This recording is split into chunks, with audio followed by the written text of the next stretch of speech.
You reach for a coffee before 9 in the morning. You crack open an energy drink before a night shift. Somewhere around 3 in the afternoon, you chew a piece of caffeine gum just to make it through a meeting.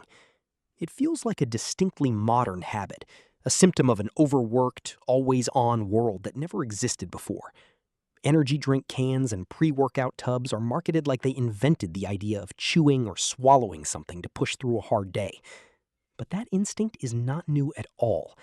It is one of the oldest habits on record, and the proof for it stretches back thousands of years, across 3 separate continents, long before anyone had heard the word caffeine.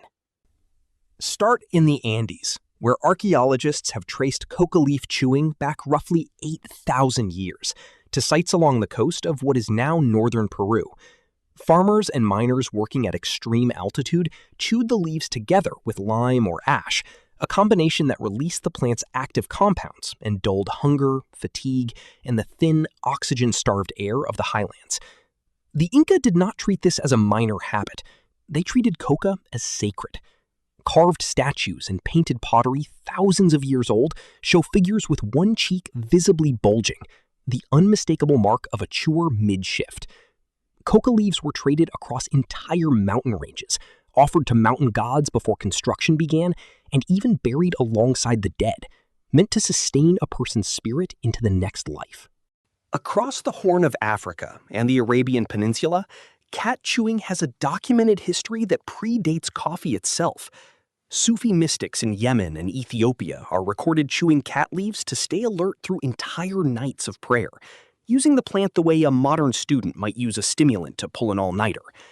By the 15th century, the habit had spread well beyond religious circles, taking on the same everyday role coffee would later fill across much of the rest of the world. In parts of Yemen today, that same afternoon ritual still shapes entire workdays, with millions of hours spent chewing khat together after the day's labor is done. In Southeast Asia, the evidence reaches back even further. Dental plaque preserved in a 4,000-year-old burial in Thailand has yielded direct chemical traces of betel nut compounds, still detectable in the mineral buildup on a single molar after 4 millennia underground. Stained teeth and plant remains at other regional sites push the practice back potentially 8 to 14,000 years, making it one of the oldest stimulant habits ever recorded anywhere on Earth. Chewed as a quid, mixing areca nut, betel leaf, and lime, it remains the 4th most widely used psychoactive substance on the planet today, behind only caffeine, alcohol, and nicotine.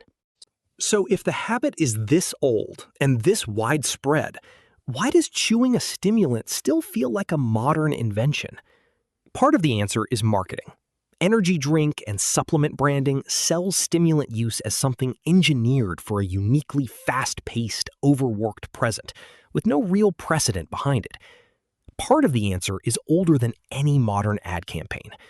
Colonial-era observers who encountered coca, khat, and betel nut chewing routinely dismissed it in their own writing as a primitive or backward habit, rather than recognizing it for what it actually was: a precise, functional response to hard physical labor, high altitude, heat, and impossibly long working hours. That framing stuck, and it buried a much older, much more practical story underneath it. Strip away the branding, and the underlying function has not changed at all. An Andean farmer chewing coca at high altitude and a delivery driver cracking open an energy drink before a double shift are solving the exact same problem: sustained energy and focus through a demanding stretch of the day. A night shift nurse leaning on a coffee refill and a Yemeni laborer settling in for an afternoon khat session are running the same basic calculation, just with different plants and different packaging. The delivery method has changed, from leaf to can, from pouch to pill, but the behavior itself is one of the most consistent threads in human history. So the next time you reach for a coffee before a long shift, you are not doing anything new. You are doing something people have done, in one form or another, for at least 8,000 years.